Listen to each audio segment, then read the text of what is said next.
Hello and welcome to this second video on Matplotlib. I will try and make it as short as I can, and today I am actually going to show you how to create subplots and plots for multi-data with different axes. Now, when I talk about subplots, in most cases when you are working with data, you are receiving data, different data, and you want to compare the performance of these different data. So you can create a number of subblocks in one plot, and to do that you will need to use a function called subplot, and this is available within Matplotlib. So for this example, I actually imported matplotlib.pyplot as PLT, and then I actually went further and created 4 different sets of data for X and Y, and I called them X1, Y1, X2, Y2, X3, Y3, and X4, Y4.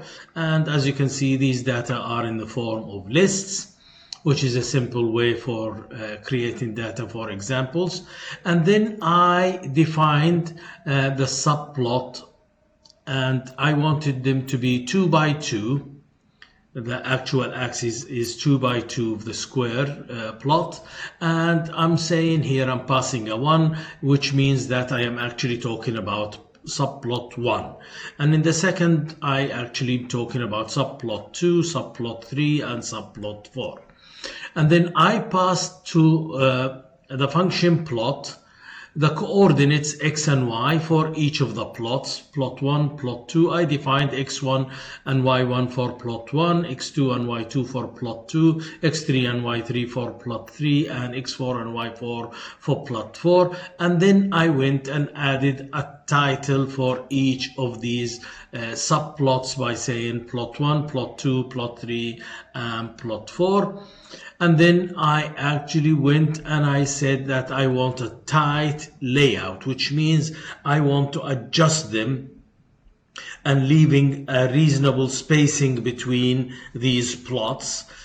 And the last function I called is show plot, so we can actually show this plot. If I run this code, it should actually show me the result, which is, as you can see here, I have 4 plots, and I actually X and Y for each of these plots. And you can see now if I have different data sets and I want to compare the performance of these data sets, they are sitting next to each other, so I can compare the data without any problem. Now the next example, I want to actually plot 2 sets of data with different axes and different ranges, and I want to plot them in one plot. So we call them multi-axis plots. So you will have, let's say, y-axis on the left and y-axis on the right, and they can have different range for these 2 values of y and x. So again, I created 3 sets, which are x, y1, and y2. And then I defined a plot, which is, I called it x1. So because they're going to be 2 plots, and at the end I am going to use x1 and x2, or ax1 and ax2 to as the features which I want to plot in this subplot.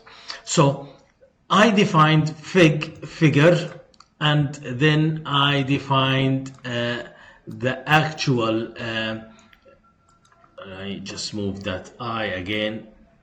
Okay, so figure, and it's x1, and then I called subplot function from PLT, from Matplotlib, and then I said for ax1 plot, I'm using the plot function, and I want to plot x, the coordinates x, which is 1, 2, 3, and 4, against y1, and y1 it's 2, 4, 6, and 8, and I define the color and the marker for this plot.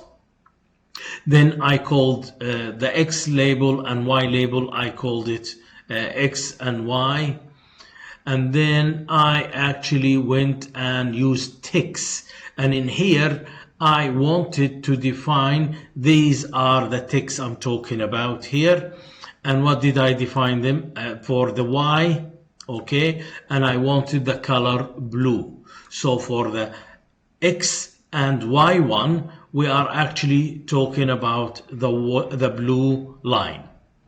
For the second one, I called it AX2, and I used AX1, and I want to twin them together.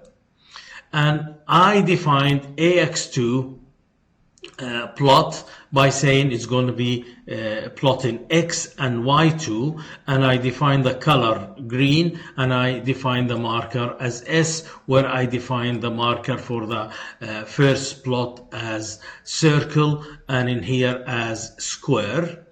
Then I actually passed Y2, and the color is green, and I define the ticks to be actually in green. Therefore, you will see this one is blue, now it's actually in green. So I defined also the text. Then I actually went and added a title. So I used the title, and I introduced the title, which is plot with multiple y-axes. And the last thing is display the plot. Now, if I run this, you will see that I have a nice plot here now, where I have two different axes for y. One is defining y2 with x, and the other is defining y1 with x. So I have the x-axis shared between the two plots, and the different values, different range for the y-axis. So this is a nice way of actually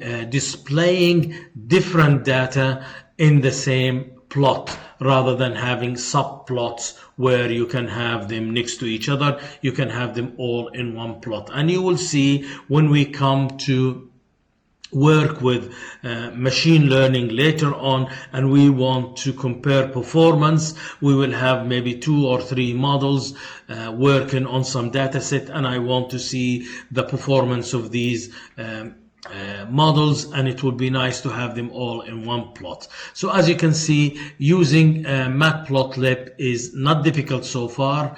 I will stop the video here, and I hope to see you in the next